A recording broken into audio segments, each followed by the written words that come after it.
વડોદરામાં બાર એસોસિએશનના વકીલો હડતાલ પર ઉતર્યા છે। 2 દિવસ સુધી કોર્ટની કામગીરીથી વકીલો અડગા રહેશે। કોર્ટની કામગીરી માટે વપરાતા ફોન્ટ બદલાવતા નારાજગી છે।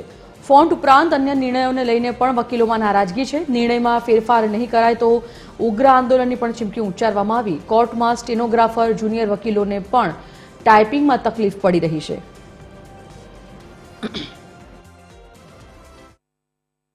કારણે પહેલી તારીખથી ગુજરાત હાઈકોર્ટના આદેશને ડિસ્ટ્રિક્ટ કોર્ટમાં લાગુ કરવાથી જે ફાઇલિંગ વકીલશ્રીઓ કરતા હતા તે તમામ અટકી ગયેલ છે અને એના અનુસંધાનની અંદર વડોદરા વકીલ મંડળ દ્વારા 2 દિવસ કોર્ટ કાર્યવાહીથી અલિપ્ત રહેવાનો ઠરાવ કરેલો છે અને વડોદરા વકીલ મંડળના તમામ વકીલશ્રીઓએ વડોદરા વકીલ મંડળના ઠરાવને માન આપી અને કોર્ટ કાર્યવાહીથી અલિપ્ત રહી અને અમને જે સહકાર આપ્યો છે એ બદલ તમામ વકીલશ્રીઓનો હું આભાર માનું છું અને કોર્ટ કાર્યવાહી 2 દિવસ માટે અલિપ્ત રહેવાનો ઠરાવ છે અને કોઈ પણ વકીલશ્રીએ આ કાર્યવાહીની અંદર આ અમારા ઠરાવને માન્ય રાખી અને કાર્યવાહીથી અલિપ્ત રહેવાનું છે।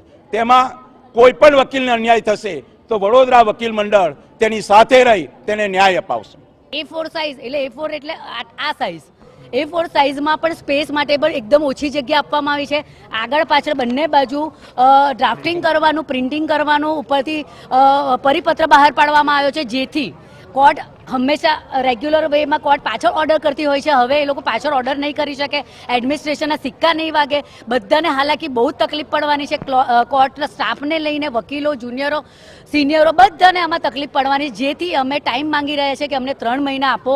અમે ટ્રેનિંગ સેશન રાખીશું। એ ટ્રેનિંગ સેશન દરમિયાન અમે એમને જાગૃત કરીશું કે કેવી રીતે આ કામ કરવાનું છે, આપણે કેવી રીતે આગળ વધીશું, એમને ટ્રેનિંગ આપીશું। ત્યાં સુધી અમને સ્ટે જોઈએ છે અને જ્યાં સુધી અમારી આ માંગ સંતોષવામાં નહીં આવે ત્યાં સુધી ભલે અમે 2 દિવસ અલિપ્ત રહેવાનો ઠરાવ કર્યો છે, પરંતુ જો નામદાર હાઈકોર્ટ અમારી આ માંગ જોડે સંમત નહીં થાય તો અમે હજુ આગળ વધારે કોર્ટ કાર્યવાહીથી અલિપ્ત રહેવાનો ઠરાવ કરીશું અને અમે વકીલોને પણ અમારી સાથ સહકાર માટે અપીલ કરીશું કે અમને સાથ સહકાર આપો તો તમારા માટે અમે આગળ કંઈ કરીશું।